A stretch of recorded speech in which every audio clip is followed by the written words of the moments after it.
Super Monaco GP is a sequel to the 1979 game Monaco GP. Of course, most of you will be more familiar with this 1989 sequel, Super Monaco GP. If you didn't play this one in the arcade with awesome use of the Sega X board, that famous board responsible for bringing us other games such as Afterburner and Thunderblade, then you likely would have had a home version of it instead. Most notably on the Sega Mega Drive, and more specifically perhaps on Mega Drive Games 3 cartridge, alongside two other classic Sega games being Alien Storm and Super Thunderblade. The Sega Mega Drive wasn't the only system to have a home conversion of Super Monaco GP though. In fact, several systems had their own unique versions of this very awesome racing game. This game was a fairly big deal in the early 90s. I personally remember having a dedicated page of it being advertised in Commodore Format magazine, and if you didn't own the game, then it's very likely that you knew somebody who had a copy of it themselves.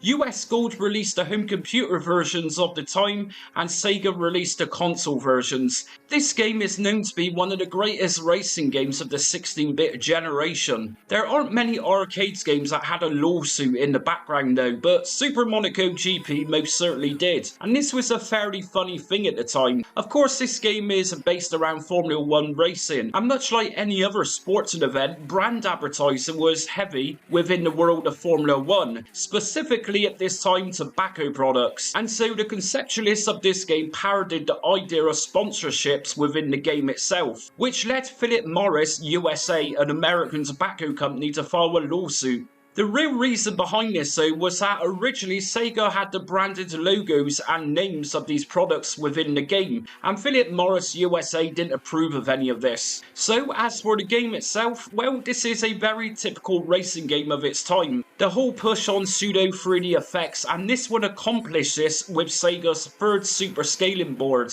the Sega X board. The game is fairly straightforward. Prior to the main races, we must firstly qualify within a small circuit. This then determines our place within the race grid. There are three main races here, all set around a fictional version of Circuit de Monaco, although there are bits and pieces added from the real circuit itself in this game. We also have a timing system with this game, and so by not racing a lap within a certain time limit, the game will end and you'll get a game over. If you come in third place or even better at the end of a race, then you'll get to race the same circuit again, but only in wet conditions. Anyways, without going on too much like a sports commentator here, let's rank from worst to best the very best version of Sega Super Scaler 1989 racing classic, Super Monaco GP.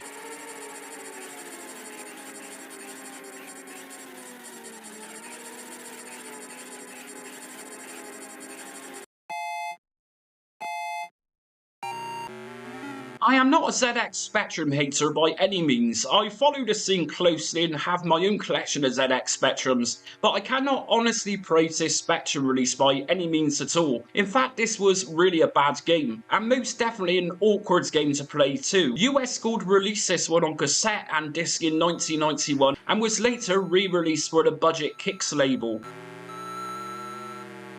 What you see here in the gameplay is from the 128K version. This was also available for 48K computers too. Now, judging by how badly this game scrolls just leads to the imagination of how terrible it must have been for the Spectrum 48K computer. It is nothing complex in terms of controlling, it's super easy in fact. Press up on the joystick to accelerate and hold down to brake. Obviously, clicking the stick left and right moves our vehicle left and right. The real reason I criticise this version is that because it's so choppy. Turning corners can be very unnecessarily tricky, and although I played this Spectrum version many times prior to recording the footage for this video, taking corners on is an absolute nightmare, and you will often get a fatal crash image appear once you have bashed into the sides of the roads a few times.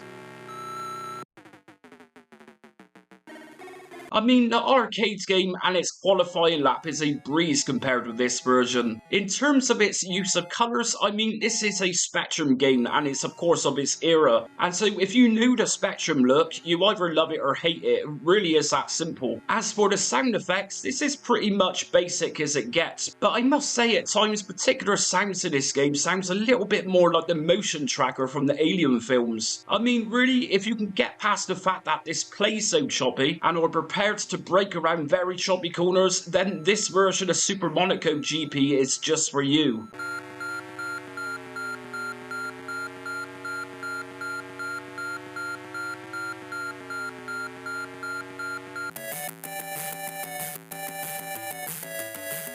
I was hoping that the Amstrad CPC version was going to be a far much superior version of the ZX Spectrum's game, and sure, this looks really nice, but at its core this is the same game, or at least it performs the same as the Spectrum's port. I often find in this arcade port series of mine, one of these systems had a better version than the other, but I cannot say the same for this game. Like I said, undoubtedly this April 1991 release looks great, the presentation screens are also really nicely assembled, complete with the lady in swimsuit too. Everything looks very much of high quality. Now, to see screenshots of this game in gaming magazines back in the day, you would likely have wanted to play this for the Amstrad CPC.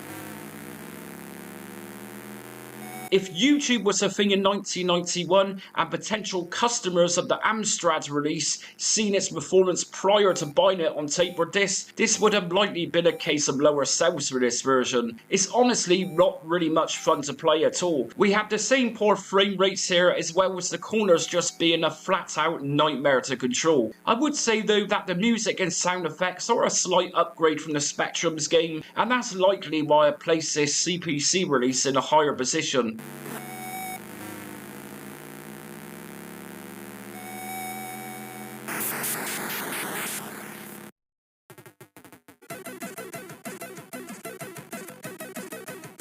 Although this Commodore 64 release isn't much fun, it's at least playable for a start, and taking those corners are a little more easier here, and this is to do with much better frame rates with this 1991 release by US Gold.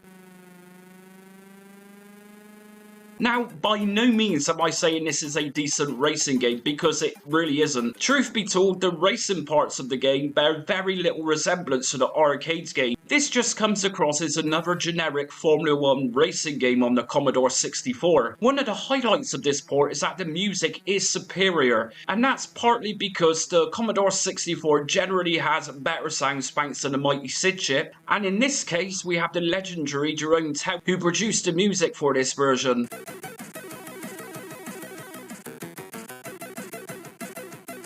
Now again, just like most other popular 8-bit microcomputer games, this version is very different to that of the ZX Spectrum and Amstrad offerings. It looks different, and like I say, most certainly it is an upgrade in terms of its speed. So it is easier to control, that goes without saying, so much easier so that I didn't get a single car destruction here come up. I won't praise the game too much in terms of colours used or even sprites because it is a fairly basic C64 game. But yes, regardless of this being a fairly boring and generic looking racing game for the C64, it does function, but honestly, I would prefer to play Continental Circus over this game. Now, in terms of its opening presentation, this is just as nicely presented as the other two 8-bit computer versions. All in all, a decent score by Jerome Tao and fast fluid gameplay, but seriously let down by its boring gameplay itself.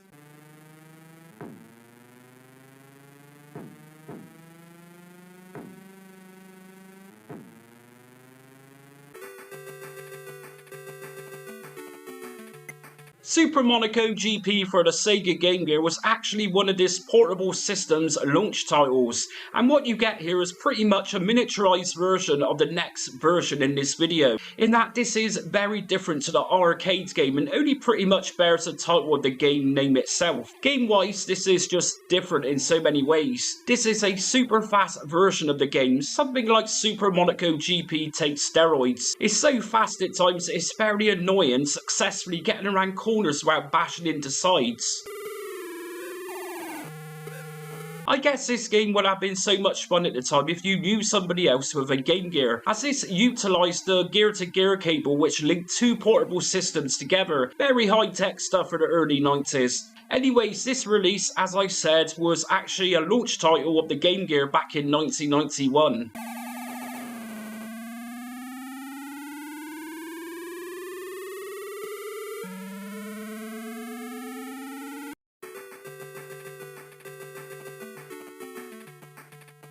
Now, the Sega Master System was a very hard one to rank in this, as it's pretty much an entirely different game just like the Game Gear's version. Although this does hold the same name as Super Monaco GP, it's different for a couple of reasons. Firstly, you'll notice the split screen where I'm playing very badly on the upper half of it. This is how the game is, this isn't a particular mode. If you want to play a single player game, this is what you get. Or if you fancy a two-player game, you'll also see this same display. It's a little bit off-putting in my opinion, and this game isn't really the best. Although it is better than the previous 8-bit computer versions for sure, it's just very different. Secondly, we have a third-person perspective here, which again, compared with everything else apart from the Game Gear's version, is very different how it looked in the arcade as well as the other ports in this video. I mean, this isn't the Sega Master System's finest hour by any means. It's pretty much just an average racing game which released for fans of the arcades game in 1991.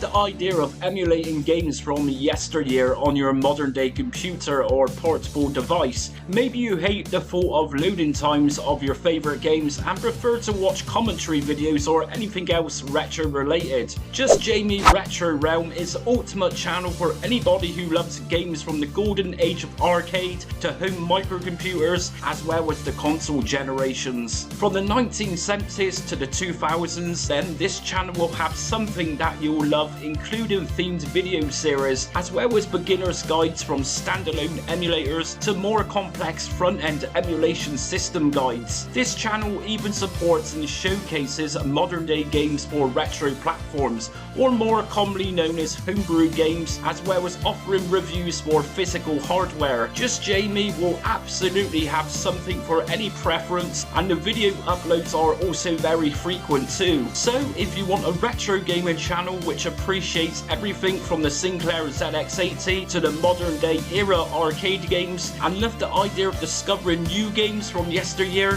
hit subscribe and set notifications so you don't miss out on almost daily content.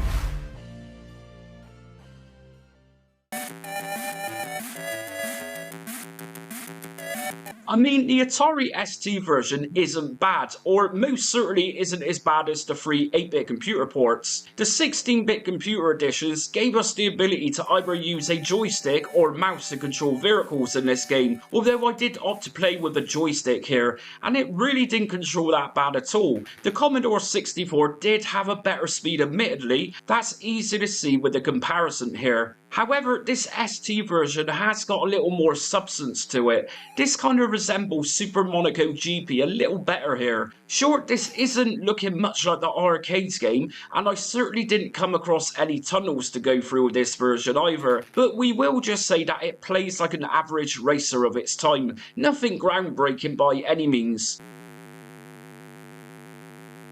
We also have some fairly good music here as well as sound effects, and these are both certainly an upgrade. The break-in sound effects with this version is beginning to sound a little more realistic, and those higher resolution visuals are certainly looking much nicer. I am sure that most Atari ST users back in 1991 when this released would have much preferred Vroom, which released a month prior to this arcade port releasing.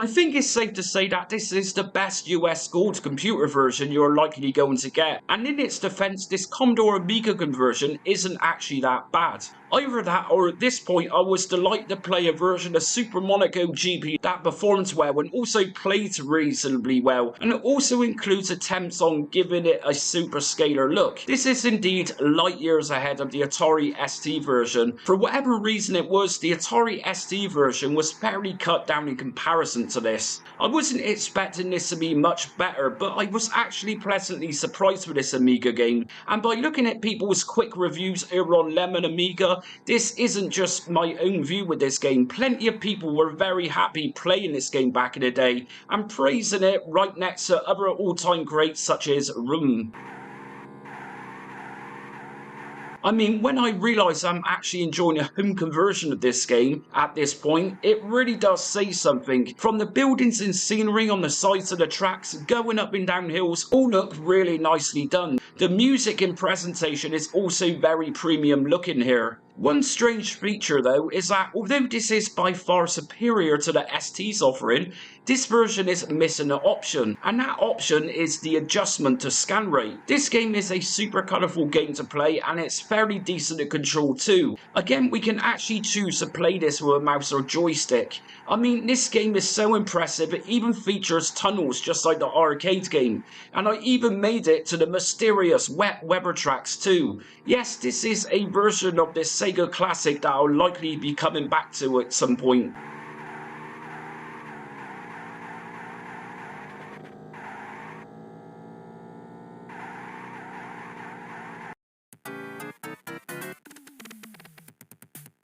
If you wanted pure satisfaction with any home conversion, then this was the way to do it with this 1990 Sega Mega Drive and Sega Genesis port. Unlike the Master System in Sega Game Gear games, this was actually a proper port rather than going into different territories. We have a couple of different modes here too. We can play the original Super Monaco arcade game, or we can play a different game known as the World Championship, where the game gets a little more in-depth and vehicle customizations can be made here too.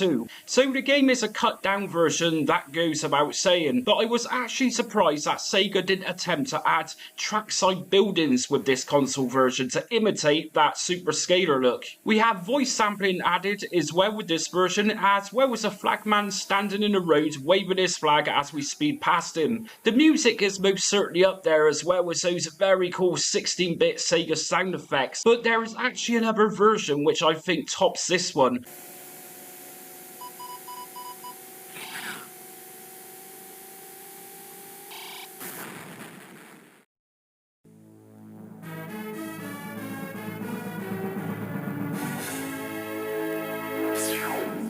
This is the Sega Mega CD release, which came bundled with the Sega Arcade Classics collection. Now, to be fair, this game looks and plays the same as a standard Mega Drive release, only the music and sound effects here have a big overhaul, which now offers the player true CD quality like sound, and it's truly noticeable here too. In addition to all of the greatness that this version offers, we also have a HUD display here too, whereas apart from this version in the standard Mega Drive release, nothing else actually had it, or at least didn't look as good as these versions. It just adds to that arcade feel, and it looks effective too, and it's kind of helpful where we can actually see the track that we are racing, and the positions of everybody else you're racing against. There isn't really much else to say about this version, as most of it was said with the Mega Drive game, and effectively they both are the same game, with of course sound enhancements with this Sega Mega CD release. And that's it for ranking every version of Super Monaco GP today. So did you actually agree with my rankings today? As always, drop a comment in the comment section and let me know if you think I was a little harsh on the Spectrum and Amstrad versions of it. If you're new to this series and you want to check out other arcade port videos I've done, I'm going to drop a link in the comment section so you can go through the playlist. Anyways, as always, until next time, thanks for watching and stay retro.